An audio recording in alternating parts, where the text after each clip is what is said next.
Do you know the secret? Let's learn 5 animal idioms to find it. Number 1.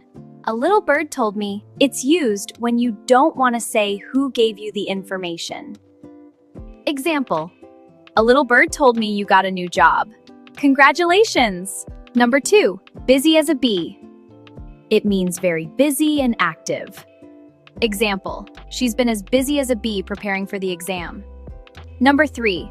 A fish out of water. It means someone who feels uncomfortable or out of place. Example. At that formal party, I felt like a fish out of water. Number 4. The lion's share. It means the largest or main part of something. Example. The manager took the lion's share of the credit for the project. Number 5. It's raining cats and dogs. It means it is raining very heavily. Example. We can't go out now. It's raining cats and dogs.